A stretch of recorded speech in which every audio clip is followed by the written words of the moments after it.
ಸ್ನೇಹಿತರೆ, ಮೀಡಿಯಾ ಮಾಸ್ಟರ್ಸ್ಗೆ ಸ್ವಾಗತ, ಸುಸ್ವಾಗತ.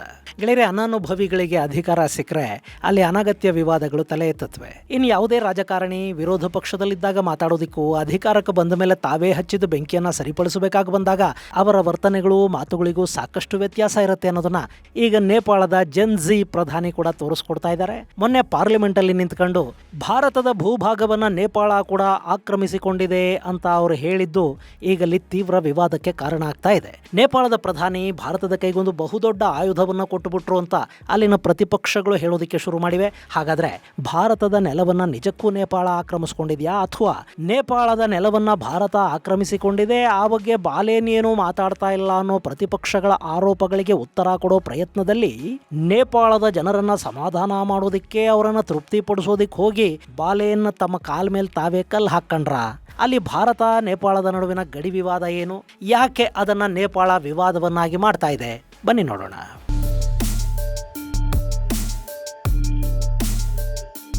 ಗೆಳೆಯರೆ, ನೇಪಾಳದಲ್ಲೀಗ ಬಾಲೇನ್ ಶಾ ಬಗ್ಗೆ ಚಿತ್ರ ವಿಚಿತ್ರ ಅಭಿಪ್ರಾಯಗಳು ಮೂಡ್ತಾ ಇವೆ. ಹಾಗೆ ಅಲ್ಲಿನ ಪರಿಸ್ಥಿತಿಯನ್ನ ಗಮನಿಸ್ತಾ ಇದ್ರೆ ಈ ಜೆನ್ಜಿ ಪ್ರಧಾನಿ ಅಲ್ಲಿ ಅಧಿಕಾರದಲ್ಲಿ ಹೆಚ್ಚು ದಿನ ಇರ್ತಾರೆ ಅಂತ ಕೂಡ ಏನನ್ನಿಸ್ತಾ ಇಲ್ಲ.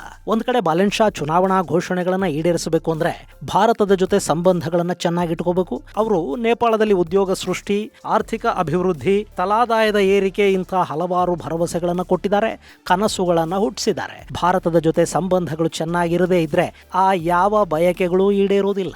ಆದ್ರೆ ಬಾಲೇನ್ ಶಾ ಅಧಿಕಾರಕ್ಕೆ ಬರೋ ಮೊದಲಿಂದಲೂ ಭಾರತದ ವಿರುದ್ಧ ಮಾತಾಡ್ತಾ ಇದ್ದಾರೆ. ಭಾರತ ನೇಪಾಳದ ನೆಲವನ್ನು ಆಕ್ರಮಿಸಿಕೊಂಡಿದೆ ಅನ್ನೋ ಅಲ್ಲಿನ ಈ ಹಿಂದಿನ ಪ್ರಧಾನಿ KP ಶರ್ಮಾ ಓಲಿಯ ಆರೋಪಗಳನ್ನ ದೊಡ್ಡ ಮಟ್ಟದಲ್ಲಿ ಪ್ರಚಾರ ಮಾಡಿದವರ ಪೈಕಿ ಬಾಲೇನ್ ಕೂಡ ಒಬ್ರು. ಅವರು ತಮ್ಮ ಕಚೇರಿಯಲ್ಲಿ ಭಾರತದ ಭೂಪ್ರದೇಶಗಳನ್ನ ನೇಪಾಳಕ್ಕೆ ಸೇರಿಸ್ಕೊಂಡ ಗ್ರೇಟರ್ ನೇಪಾಳದ ಮ್ಯಾಪ್ ಅನ್ನು ಹಾಕೊಂಡಿದ್ರು. ಇನ್ನು ಅಧಿಕಾರಕ್ಕೆ ಬಂದ ಕೂಡಲೇ ಭಾರತದ ಗಡಿಗಳ ಮೂಲಕ 100 ರೂಪಾಯಿಗಿಂತ ಹೆಚ್ಚಿನ ಮೌಲ್ಯದ ಸರಕನ್ನ ತಂದ್ರೆ ಅದರ ಮೇಲೆ ಟ್ಯಾಕ್ಸ್ ಹಾಕೋದಾಗಿ ಹೇಳಿ ದೊಡ್ಡ ಮಟ್ಟದ ಜನ ವಿರೋಧವನ್ನ ಎದುರಿಸಿದ್ದು ಕೂಡ ಇದೇ ಬಾಲೇನ್ ಶಾ. ಭಾರತದ ಅಕ್ಕಪಕ್ಕದ ದೇಶಗಳಲ್ಲಿ ಹೊಸದಾಗಿ ಬರುವ ನಾಯಕರು ಅಧಿಕಾರಕ್ಕೆ ಬರುವವರೆಗೆ ಏನೇ ಭಾರತದ ವಿರುದ್ಧ ಮಾತಾಡಿದ್ರು ಅಧಿಕಾರಕ್ಕೇರಿದ ಕೆಲವೇ ದಿನಗಳಲ್ಲಿ ಅವರಿಗೆ ಭಾರತದ ಸಹಾನುಭೂತಿ ಇಲ್ಲದೆ ಇದ್ರೆ ಏನೂ ಮಾಡೋದಿಕ್ಕೆ ಆಗೋದಿಲ್ಲ ಅನ್ನೋದು ಗೊತ್ತಾಗಿ ಹೋಗುತ್ತೆ. ಈಗ ಮಾಲ್ಡೀವ್ಸ್ ಅನ್ನು ನೋಡಿ, ಇಂಡಿಯಾ ಔಟ್ ಅಂತ ಹೇಳ್ತಾ ಅಧಿಕಾರಕ್ಕೆ ಬಂದ ಮುಯ್ಸು ಈಗ ಇಂಡಿಯಾದ ಮುಂದೆ ಕುಯ್ಗುಟ್ತಾ ಇದ್ದಾನೆ. ಅವರಿಗೆ ಕುಡಿಯೋದಿಕ್ಕೆ ನೀರು ಬೇಕು ಅಂದ್ರೂ ಇಂಡಿಯಾನೇ ಕೊಡಬೇಕು. ಬಹುಶಃ ನೇಪಾಳದ ಬಾಲೇನ್ಗೆ ಕೂಡ ಇದು ಅರ್ಥ ಆಯ್ತಾ ಗೊತ್ತಿಲ್ಲ.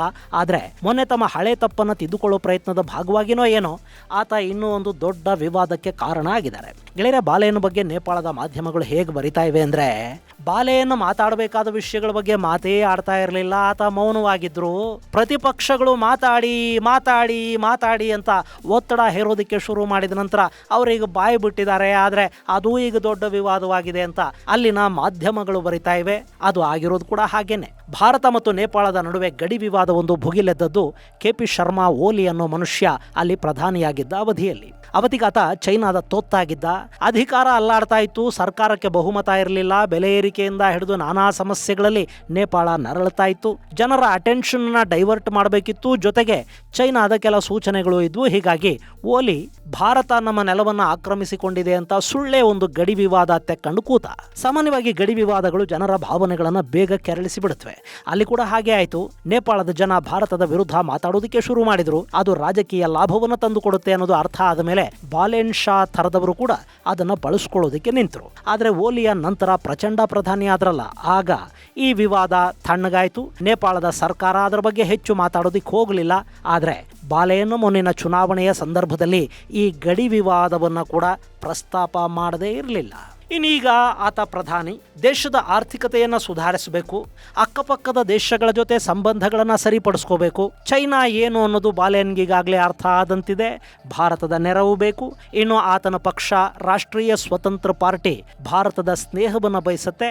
ಅದರ ಅಧ್ಯಕ್ಷ ರವಿ ಲಾಮಿಚಾನಿ ಈಗ ಭಾರತ ಪ್ರವಾಸದಲ್ಲೇ ಇದ್ದಾರೆ. ಇನ್ನು ಇದೇ ಸಂದರ್ಭದಲ್ಲಿ ಪ್ರಧಾನಿ ಬಾಲೇನ್ ಅಲ್ಲಿನ ಪಾರ್ಲಿಮೆಂಟ್ ಅಲ್ಲಿ ನಿಂತು ಒಂದು ಬಾಂಬ್ ಅನ್ನು ಹಾಕಿದ್ದಾರೆ. ಪಾಪ ಅವರು ಹೇಳಿರೋದೇನು ಅಂದ್ರೆ, after becoming prime minister, I came to know that not only has India encroached on Nepal's land, but Nepal has also encroached on India's land in multiple places. ಅಂದ್ರೆ ನನಗೆ ಪ್ರಧಾನಿ ಆದ ಮೇಲೆ ಗೊತ್ತಾದ ವಿಷಯ ಏನಪ್ಪಾ ಅಂದ್ರೆ ಭಾರತ ಮಾತ್ರ ನೇಪಾಳದ ನೆಲವನ್ನು ಆಕ್ರಮಿಸಿಕೊಂಡಿಲ್ಲ, ನೇಪಾಳ ಕೂಡ ಸಾಕಷ್ಟು ಕಡೆಗಳಲ್ಲಿ ಭಾರತದ ನೆಲವನ್ನು ಆಕ್ರಮಿಸಿಕೊಂಡಿದೆ ಅನ್ನೋದು ನನಗೀಗ ಗೊತ್ತಾಗ್ತಾ ಇದೆ ಅಂತ. ಅಲ್ಲಿಗೆ ನಾನು ಪ್ರಧಾನಿ ಆಗೋ ಮೊದಲು ಭಾರತವೇ ನೇಪಾಳದ ನೆಲವನ್ನು ಆಕ್ರಮಿಸಿಕೊಂಡಿದೆ ಅಂತ ಹೇಳ್ತಾ ಇದ್ದೆ. ಸೊ ಹಂಗೇನೂ ಇಲ್ಲ, ನಾವು ಅವ್ರ ನೆಲನ ಆಕ್ರಮಿಸ್ಕೊಂಡ್ಬಿಟ್ಟಿದೀವಿ. ಹಿಂಗಾಗಿ ಎರಡೂ ದೇಶಗಳು ಕುಂತು ಮಾತಾಡಿ ಸಮಸ್ಯೆನ ಬಗೆಹರಿಸ್ಕೊಂಡ್ಬಿಟ್ರೆ ಇಲ್ಲಿ ಎಲ್ಲ ಸರಿ ಹೋಗ್ಬಿಡುತ್ತೆ ಅನ್ನೋದು ಬಾಲೆನ್ ಹೇಳ್ತಾ ಇರೋ ಮಾತು. ಇಲ್ಲಿ ನಾವು ಭಾರತದ ನೆಲವನ್ನು ಆಕ್ರಮಿಸಿಕೊಂಡಿದ್ದೀವಿ ಅಂತ ಹೇಳಿದ ಕೂಡಲೇ ನೇಪಾಳದಲ್ಲಿ ದೊಡ್ಡ ಪ್ರತಿರೋಧ ವ್ಯಕ್ತ ಆಗ್ತಾ ಇದೆ. ಇದು ಸೆಲ್ಫ್ ಗೋಲು. ಭಾರತಕ್ಕೆ ಬಾಲೆನ್ ದೊಡ್ಡ ಅಸ್ತ್ರವನ್ನು ಒದಗಿಸಿ ಕೊಟ್ಟುಬಿಟ್ರು, ಅವರು ಕ್ಷಮೆ ಕೇಳಬೇಕು ಅಂತೆಲ್ಲ ಪ್ರತಿಪಕ್ಷಗಳು ಮಾತಾಡೋದಕ್ಕೆ ಶುರು ಮಾಡಿವೆ. ಹಾಗಾದ್ರೆ ಬಾಲೆನ್ ಹೇಳಿದ್ದು ನಿಜಾನ ಸುಳ್ಳ? ಇಲ್ಲಿ ನೇಪಾಳನೇ ಭಾರತದ ನೆಲವನ್ನು ಆಕ್ರಮಿಸಿಕೊಂಡಿದೆ ಅಂತ ಹೇಳ್ತಾ ಇರೋದು ಯಾವುದನ್ನ? ಹಾಗೆ ಭಾರತ ಎಲ್ಲಿ ನೇಪಾಳದ ನೆಲವನ್ನು ಆಕ್ರಮಿಸಿಕೊಂಡಿದೆ? ಗೆಳೆಯರೆ, ಭಾರತ ಹಾಗೂ ನೇಪಾಳದ ನಡುವೆ ವಿವಾದ ಇರೋದು ಕಾಲಾಪಾನಿ, ಲಿಂಪಿಯಾಧುರ ಹಾಗೂ ಲಿಪುಲೇಕ್ ಅನ್ನೋ ಪ್ರದೇಶಗಳ ವಿಷಯದಲ್ಲಿ. ಈ ಭೂಪ್ರದೇಶ ನಮಗೆ ಸೇರಬೇಕು ಅಂತ ನೇಪಾಳ ಹೇಳುತ್ತೆ, ಇದು ಉತ್ತರಾಖಂಡದ ಅವಿಭಾಜ್ಯ ಅಂಗ ಅಂತ ಭಾರತ ಹೇಳುತ್ತೆ. ಇಲ್ಲಿ ಬಾಲೆನ್ ಪ್ರಕಾರ ಈ ವಿವಾದ ಹುಟ್ಟೋದಕ್ಕೆ ಬ್ರಿಟಿಷರು ಕಾರಣ. ಹೀಗಾಗಿ ಇದನ್ನ ಬಗೆಹರಿಸೋದಕ್ಕೆ ಬ್ರಿಟಿಷರನ್ನೇ ಕರಿಬೇಕು ಅಂತ ಬಾಲೆನ್ ಹೇಳಿದ್ದಾರೆ. ಆದರೆ ಈ ಬಗ್ಗೆ ಬ್ರಿಟಿಷರು ಯಾವ ಪ್ರತಿಕ್ರಿಯೆಯನ್ನು ಕೊಟ್ಟಿಲ್ಲ, ಬಹುಶಃ ಅವ್ರ ಈ ಬಗ್ಗೆ ಮಾತಾಡೋದಿಲ್ಲ. ಇಲ್ಲಿ ಬಾಲೆನ್ ಹೇಳ್ತಾ ಇರೋದೇನು ಅಂದ್ರೆ 1816ರಲ್ಲಿ ಆಂಗ್ಲೋ ನೇಪಾಳ್ ಯುದ್ಧ ಆದ ನಂತರ ಸಗೌಲಿ ಒಪ್ಪಂದ ಆಗುತ್ತೆ. ಆ ಒಪ್ಪಂದನೇ ಭಾರತ ಹಾಗೂ ನೇಪಾಳ ನಡುವಿನ ಗಡಿ ಸಮಸ್ಯೆಗೆ ಕಾರಣ ಅನ್ನೋದು. ಈ ಸಗೌಲಿ ಒಪ್ಪಂದ ಅನ್ನೋದು ನೇಪಾಳದ ಇತಿಹಾಸದಲ್ಲಿ ಅತ್ಯಂತ ಮಹತ್ವದ ಘಟನೆ ಅಂತ ಗುರುತಿಸಿಕೊಳ್ಳುತ್ತೆ. ಗೂರ್ಖಾ ವಂಶದ ವಿಸ್ತರಣಾಕಾಂಕ್ಷೆಯನ್ನ ತಡೆಯೋ ನಿಟ್ಟಲ್ಲಿ ಅವತ್ತು ಬ್ರಿಟಿಷ್ ಭಾರತ ಹಾಗೂ ನೇಪಾಳದ ನಡುವೆ ಒಂದು ಯುದ್ಧ ಆಯಿತು. ಅದನ್ನ ಆಂಗ್ಲೋ ನೇಪಾಳ್ ಯುದ್ಧ ಅಂತ ಕರೀತಾರೆ. ಆ ಯುದ್ಧದಲ್ಲಿ ಬ್ರಿಟಿಷರ ಆಧುನಿಕ ಶಸ್ತ್ರಾಸ್ತ್ರಗಳ ಮುಂದೆ ನೇಪಾಳ ಹೆಚ್ಚು ಹೊತ್ತು ನಿಲ್ಲೋದಿಕ್ಕಾಗಲಿಲ್ಲ. ಅಲ್ಲಿ ಒಂದು ಒಪ್ಪಂದ ಆಯಿತು. ಅದರ ಹಿನ್ನೆಲೆಯಲ್ಲಿ ನೇಪಾಳ ಸ್ವತಂತ್ರ ದೇಶವಾಗಿ ಗುರುತಿಸ್ಕೊಳ್ತಾ ಇದ್ರು ಅವರು ತಮ್ಮ ಒಂದಷ್ಟು ಭೂಪ್ರದೇಶವನ್ನು ಕಳ್ಕೋಬೇಕಾಗಿ ಬಂತು. ಅದೇ ಸಮಯದಲ್ಲಿ ಲಿಪುಲೇಕ್ ಪಾಸ್ ಅನ್ನೋದು ಬ್ರಿಟಿಷರ ಹಿಡಿತಕ್ಕೆ ಸಿಕ್ತು. ಅಷ್ಟೇ ಅಲ್ಲ, ಕಾಳಿ ನದಿಯನ್ನ ಎರಡೂ ದೇಶಗಳ ಗಡಿಯನ್ನಾಗಿ ಗುರುತಿಸಿಕೊಳ್ಳಾಯಿತು. ಹಾಗಂತ ಕಾಳಿ ನದಿಯ ಒಂದು ಭಾಗ ಭಾರತಕ್ಕೆ, ಇನ್ನೊಂದು ಭಾಗ ನೇಪಾಳಕ್ಕೆ ಅಂತೇನು ಅಲ್ಲಿ ಅಗ್ರಿಮೆಂಟ್ ಆಗಲಿಲ್ಲ. ಇಲ್ಲಿ ಸಮಸ್ಯೆಗೆ ಕಾರಣ ಆಗಿದ್ದದೇನೆ. ಕಾಳಿ ನದಿ ಎಲ್ಲಿಂದ ಶುರುವಾಗುತ್ತೆ ಅನ್ನೋ ವಿಷಯದಲ್ಲೇ ವಿವಾದಗಳಿವೆ.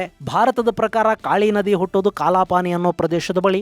ಹೀಗಾಗಿ ಕಾಲಾಪಾನಿ, ಲಿಂಪಿಯಾಧುರ ಹಾಗೂ ಲಿಪುಲೇಕ್ಗಳು ಭಾರತದ ಅವಿಭಾಜ್ಯ ಅಂಗಗಳು. ಆದರೆ ನೇಪಾಳದ ಇತಿಹಾಸಕಾರರ ಪ್ರಕಾರ ಈ ಕಾಳಿ ನದಿ ಕಾಲಾಪಾನಿಯಲ್ಲ, ಅಲ್ಲಿಂದ ಇನ್ನೂ ಸ್ವಲ್ಪ ಪಶ್ಚಿಮಕ್ಕೆ ಹುಟ್ಟುತ್ತೆ. ಹೀಗಾಗಿ ಈ ಮೂರು ಪ್ರದೇಶಗಳು ನಮಗೆ ಸೇರಬೇಕು ಅಂತ ನೇಪಾಳ ಹೇಳುತ್ತೆ. ಒಟ್ಟಾರೆ ಇಲ್ಲಿ ಸಮಸ್ಯೆ ಅನ್ನೋದು ಜೀವಂತವಾಗಿ ಉಳ್ಕೊಂಡಿದೆ. ಇನ್ನು ಈ ವಿವಾದ ಹೆಚ್ಚಾಗಿದ್ದು 2015ರಿಂದ. ಅಲ್ಲಿವರೆಗೆ ಈ ಭಾಗದಲ್ಲಿ ಹೆಚ್ಚಿನ ಅಭಿವೃದ್ಧಿ ಕಾರ್ಯಗಳು ಇಲ್ಲದೆ ಇದ್ದಿದ್ದರಿಂದ ನೇಪಾಳ ಕೂಡ ಸುಮ್ಮನೆ ಇತ್ತು. ಅಷ್ಟೇ ಅಲ್ಲ, ಈ ನೇಪಾಳ ರಾಜರ ಆಳ್ವಿಕೆಯಲ್ಲಿದ್ದ ಕಾಲದಲ್ಲಿ ಅವರು ಭಾರತದ ಜೊತೆಯಲ್ಲಿ ದೊಡ್ಡ ಮಟ್ಟದಲ್ಲಿ ಕಿರಿಕ್ ಮಾಡ್ಕೊಳ್ಳೋದಿಕ್ಕೆ ಹೋಗಲಿಲ್ಲ.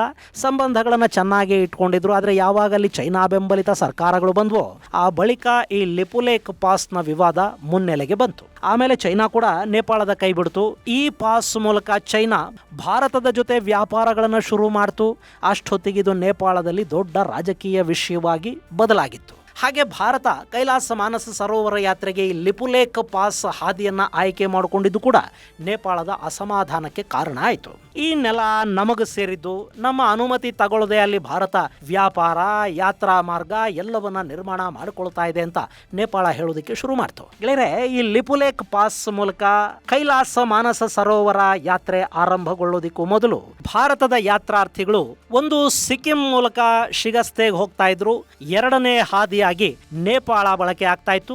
ಭಾರತದಿಂದ ಕಾಠ್ಮಂಡುಗೆ ಹೋಗಿ ಅಲ್ಲಿಂದ ಶಿಗಸ್ತೆಯನ್ನ ತಲುಪ್ತಾ ಇದ್ರು. ಇಲ್ಲಿ ಭಾರತದ ಪ್ರವಾಸಿಗಳು ಕಾಠ್ಮಂಡು ಮೂಲಕ ಶಿಗಸ್ತೆಗೆ ಹೋಗ್ತಾ ಇದ್ದಾಗ ನೇಪಾಳಕ್ಕೆ ಅತಿ ಹೆಚ್ಚು ಪ್ರವಾಸೋದ್ಯಮದ ಆದಾಯ ಕೂಡ ಬರ್ತಾ ಇತ್ತು. ಆದ್ರೆ ಈಗ ಈ ಲಿಪುಲೇಕ್ ಪಾಸ್ ಮೂಲಕವೇ ಮಾನಸ ಸರೋವರ ಯಾತ್ರೆ ಆರಂಭಗೊಂಡ ಮೇಲೆ ನೇಪಾಳಕ್ಕೆ ಬರ್ತಾ ಇದ್ದ ಆದಾಯ ಕಡಿಮೆ ಆಗ್ತಾ ಇದೆ ಅನ್ನೋ ಒಂದು ಅಸಮಾಧಾನ, ಉರಿ ಕೂಡ ನೇಪಾಳದ ಸರ್ಕಾರಗಳನ್ನ ಕಾಡ್ತಾ ಇದೆ. ಹೀಗಾಗಿನೇ ನೇಪಾಳ ಈ ಗಡಿಯ ವಿಷಯದಲ್ಲಿ ವಲಯದಲ್ಲಿ ಭಾರತದ ಜೊತೆ ವಿಪರೀತ ಪ್ರಮಾಣದಲ್ಲಿ ಖ್ಯಾತೆ ತೆಗೆಯೋದಕ್ಕೆ ಶುರು ಮಾಡ್ತು. ಇನ್ನು 2020ರಲ್ಲಿ ಭಾರತ ಉತ್ತರಾಖಂಡ್ನ ಧರ್ಚುಲಾದಿಂದ ಲಿಪುಲೇಖ್ವರೆಗೆ ನಿರ್ಮಾಣ ಮಾಡಿದ ರಸ್ತೆಯನ್ನ ಉದ್ಘಾಟನೆ ಮಾಡ್ತಲ್ಲ, ಆ ಸಂದರ್ಭದಲ್ಲಿ ಮತ್ತೆ ನೇಪಾಳ ಕಿರಿಕ್ ಶುರು ಮಾಡ್ತು. ಆ ಬಳಿಕ ಅವರು ಕಾಲಾಪಾನಿ, ಲಿಪುಲೇಖ್ ಹಾಗೂ ಲಿಪಿಯಾಂಧೂರಾಗಳನ್ನು ಒಳಗೊಂಡ ಹೊಸ ನೇಪಾಳದ ಮ್ಯಾಪ್ ಅನ್ನು ಬಿಡುಗಡೆ ಮಾಡೋದ್ರ ಮೂಲಕ ಆ ವಿವಾದವನ್ನು ಮತ್ತಷ್ಟು ಹೆಚ್ಚು ಮಾಡೋ ಪ್ರಯತ್ನವನ್ನು ಮಾಡಿದ್ರು. ಇಲ್ಲಿ ಗಮನಿಸಬೇಕಾದ ಅಂಶ ಅಂದ್ರೆ ಈ ಎರಡೂ ಅವಧಿಗಳಲ್ಲಿ ಅಂದ್ರೆ 2015ರಲ್ಲಿ ಮತ್ತು 2020ರಲ್ಲಿ ನೇಪಾಳದ ಪ್ರಧಾನಿಯಾಗಿದ್ದವನು ಚೈನಾದ ಕೀಲುಗೊಂಬೆ KP ಶರ್ಮಾ ಓಲಿ. ಇನ್ನು ಭಾರತ ನೇಪಾಳ ಬಿಡುಗಡೆ ಮಾಡಿದ್ದ ಆ ಮ್ಯಾಪ್ ಅನ್ನು ತಿರಸ್ಕರಿಸಿತು. ಈ ಮೂರು ಪ್ರದೇಶಗಳು ಇವತ್ತಿಗೂ ಕೂಡ ಎರಡು ದೇಶಗಳ ನಡುವಿನ ವಿವಾದಿತ ಪ್ರದೇಶಗಳಾಗಿ ಉಳ್ಕೊಂಡಿವೆ. ಇನ್ನು ಬಾಲೆನ್ ಶಾ ಕೂಡ ಕಾಠ್ಮಂಡು ಮೇಯರ್ ಆಗಿದ್ದಾಗ ಈ ಮೂರು ಪ್ರದೇಶಗಳನ್ನ ನೇಪಾಳಕ್ಕೆ ಸೇರಿಸಿದ್ದ ಮ್ಯಾಪ್ ಅನ್ನ ತಮ್ಮ ಕಚೇರಿಯಲ್ಲಿ ಹಾಕೊಂಡಿದ್ರು. ಅವರೂ ಭಾರತದ ವಿರುದ್ಧ ಆರೋಪಗಳನ್ನು ಮಾಡ್ತಾ ಹೋದ್ರು. ಆದ್ರೆ ಈಗ ಅವರಿಗೆ ಈ ಹಿಂದಿನ ಆರೋಪಗಳನ್ನು ಹೇಗೆ ಸರಿಪಡಿಸಬೇಕು ಅನ್ನೋದು ಗೊತ್ತಾಗ್ತಾ ಇಲ್ವೋ, ಅಥವಾ ತಾವೇ ತುಂಬಿದ ಹುಸಿ ರಾಷ್ಟ್ರೀಯವಾದವನ್ನ ಬ್ಯಾಲೆನ್ಸ್ ಮಾಡೋದು ಹೇಗೆ ಅಂತ ಅರ್ಥ ಆಗ್ತಿಲ್ವೋ ಗೊತ್ತಿಲ್ಲ. ಭಾರತದ ಜೊತೆ ಸಂಬಂಧ ಸುಧಾರಣೆ ಆಗಬೇಕು ಅನ್ನೋದು ಗೊತ್ತಿದೆ.